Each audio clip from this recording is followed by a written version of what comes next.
Rituels, offrandes, prières, invocation des manes de nos ancêtres, voilà qui lance les hostilités de cette célébration sur la terre d'Adjaouto.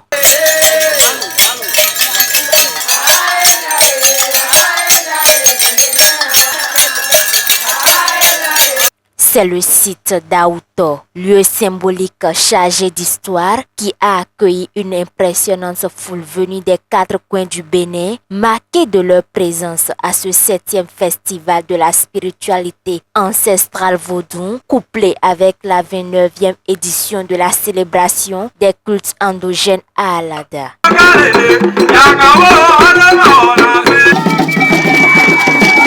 Filles, fils, visiteurs, curieux, invités et natifs, un seul lieu, Aouto.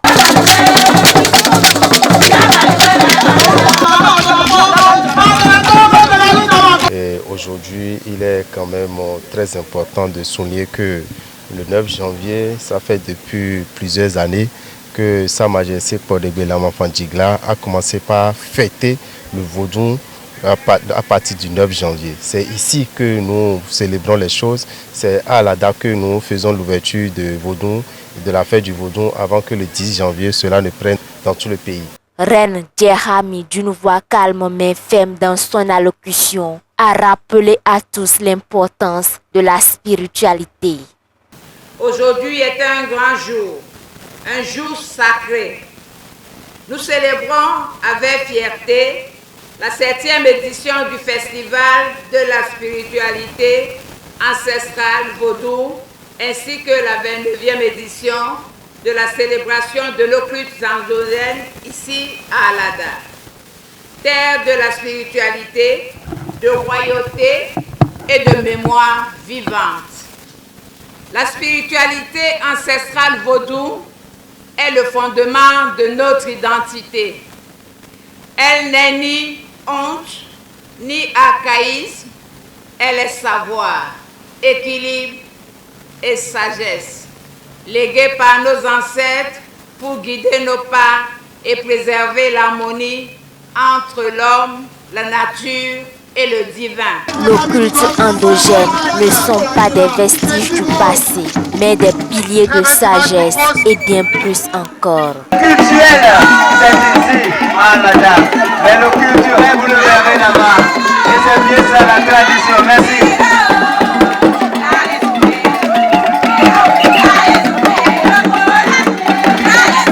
Approchez, regardez ce qui se passe. Merci. Vous saluez également les délégations venues du Grand Bénin.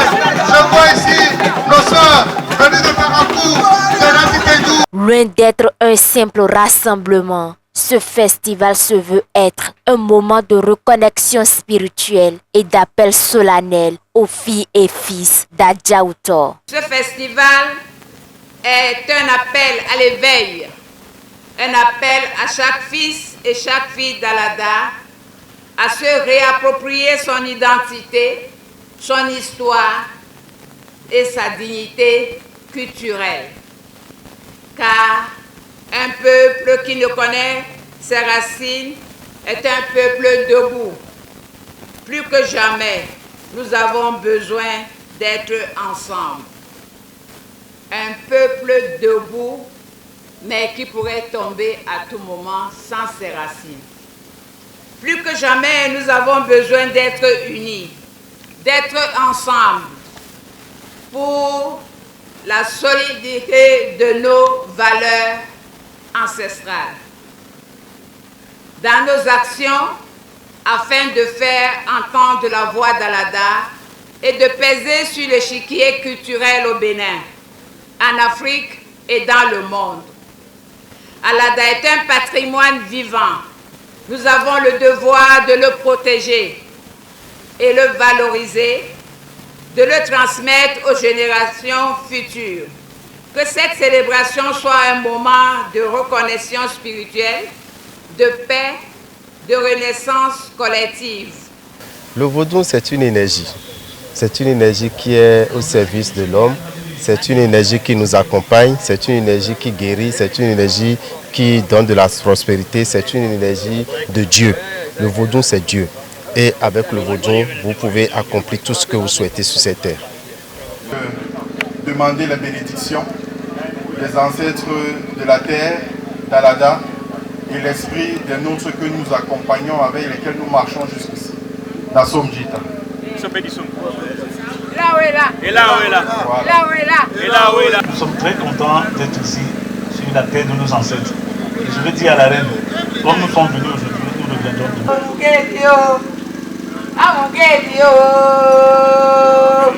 Longtemps perçu comme de la sorcellerie, le vaudou reprend ses lettres de noblesse et déconstruit les préjugés qui entourent cette spiritualité. Aujourd'hui, vous aurez constaté que c'est maintenant le retour au bercail. Beaucoup de gens ont commencé par comprendre que le vaudou n'a rien à voir avec la sorcellerie, mais plutôt le vaudou lutte contre la sorcellerie. Donc, c'est deux forces diamétralement opposées. Chez le vaudou, nous n'avons pas seulement 4 éléments, nous avons jusqu'à 6 éléments, 7 éléments. Vous avez le vaudou, vous avez la terre, vous avez l'eau, vous avez le fer, vous avez le bois, vous avez également l'éther également qui est là. Donc le vaudou, c'est une multiple dimension spirituelle et il est très important de le savoir. Et savoir que si aujourd'hui maintenant vous allez vers les chrétiens qui appellent Saint-Michel, vous devez savoir que chez le vaudou, ce n'est que Revioso qui représente le feu. Quand on parle de Sakpata, c'est l'ange qui représente la terre qui est Saint-Raphaël. Quand on parle de l'eau, nous avons Torosu qui est Saint-Gabriel, ainsi de suite. Donc nous devons savoir tout simplement que le vaudou représente les éléments dont nous avons besoin sur terre pour être heureux. Le vaudou n'est point à négliger. Il faut rester soudé pour valoriser la culture africaine à travers le monde.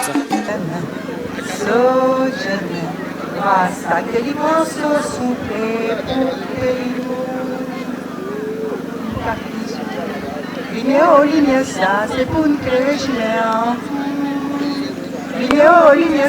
c'est pour une crèche, depuis Daomé, n'appelons l'humo, c'est pour une crèche,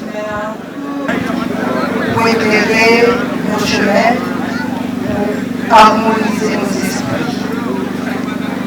Parce que le moment est arrivé pour que les peuples, le véritable, se mettent ensemble, s'unissent pour s'élever. Nous demandons à nos ancêtres la lumière pour éclairer nos chemins. Et que nous ayons leur sagesse et leur humilité afin que nous puissions prendre les meilleures décisions pour et avec nous en tout temps. Aïe bobo nous! Aïe bobo! Aïe bobo nous! Aïe bobo! On est la maison!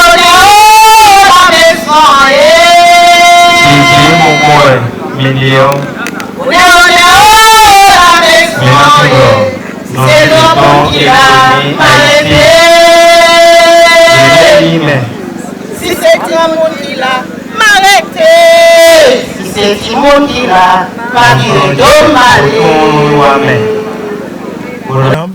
je suis en Haïti, je suis en Guyana, je suis en Hollande, en France-Guyana, en Martinique, je suis africain.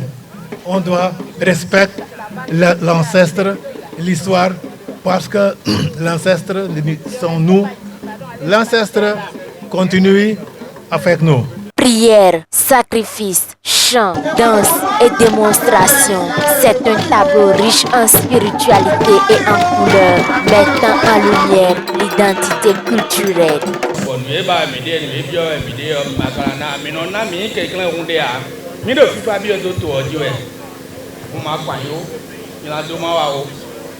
Ezi vosa mide e kabio mi jawe ngodo godo mi no na me mi we mi o mla le ni o mla ko ma mla ko mi bi e lo ho sa bi bo so pe wura se we do mi de e mi wa fi e gbe o plan na ho nu o plan na ho ba bu do na mi da mi amen amen amen sina go ba mi na go amen do na gbe ko ho wa o amen mi ade ro do amen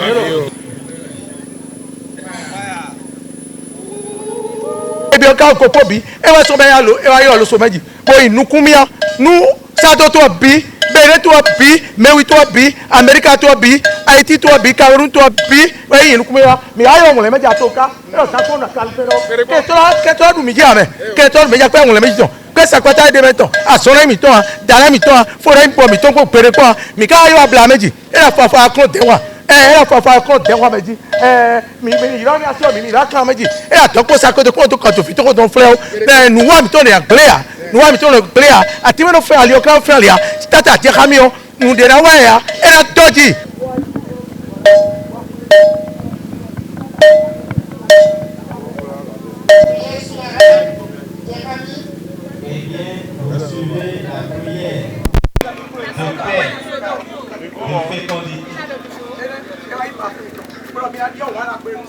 Elle portait en elle l'esprit de la panthère, symbole de la vigilance, de la puissance maîtrisée et de la souveraineté invisible. Bwekpo, la mère d'Adjaoutor. Aujourd'hui, nous avons une occasion spéciale devant nous. Une occasion inédite. J'aimerais vous présenter Bwekpo, la femme panthère d'Aouto. Bwekpo, la femme panthère d'Alada. Aouto, terre de mémoire et de fondation, naquit le secret le plus ancien du royaume d'Alada. Avant les rois, il y a eu la mer. Avant la couronne, il y a eu la métamorphose. Elle n'était ni bête ni mythe, mais femme initiée, dépositaire d'un savoir ancestral que seuls les élus peuvent comprendre. La panthère ne la dominait pas, elle l'habitait. À travers elle, le royaume reçut le don de la transformation, non pour la guerre, mais pour la protection, non pour la peur, mais pour l'équilibre. À Aouto, la femme devint mémoire, la panthère devint esprit, et Alada reçut sa destinée. La mère d'Adjaoutor ne se transformait pas en panthère, elle portait la panthère en elle. De cette union sacrée est né le pouvoir de métamorphose du royaume, dont détient chaque roi régnant. Dameu Rabitan, ministre en charge des affaires sociales de la cour d'Alada, rappelle l'histoire du site d'Aouto. Le site d'Aouto, vous devez savoir que c'est un site sacré. Et quand on parle d'Alada, on fait toujours référence à son fondateur qui est Adjaouto. Adjaouto qui a quitté Adja pour se rendre à Alada. Mais quand il voulait traverser Alada pour se loger à Togudo, il était complètement... sa tunique qu'il avait portée était complètement ensanglantée parce que c'était des combats sur des combats pour être jusque là. Alors il avait vu un flaque d'eau qui était là et il a voulu juste nettoyer, juste laver sa tunique, et c'est quand il a commencé par laver sa tunique que ce flaque d'eau est devenu le lac qu'on appelle aujourd'hui le lac Aouto. Terre de spiritualité, de royauté et de mémoire vivante, Alada, à travers cette célébration d'envergure, est un appel à l'éveil à chacun de ses fils afin qu'ils se réapproprient leur identité culturelle. Nul n'a le droit d'effacer une page de l'histoire d'un peuple, car un peuple sans histoire est un monde sans âme. Un peuple sans mémoire est un peuple sans avenir. Un peuple sans histoire est un peuple sans ses racines. C'est un peuple mort qui ne transmet plus rien. Aux générations présentes et futures, le vaudou est bien plus qu'une spiritualité. C'est une mémoire, un héritage à assumer, à protéger et à valoriser sans honte ni gêne. Rendez-vous l'année prochaine pour des moments inoubliables dans l'histoire du Bénin en général et celle d'Alada en particulier.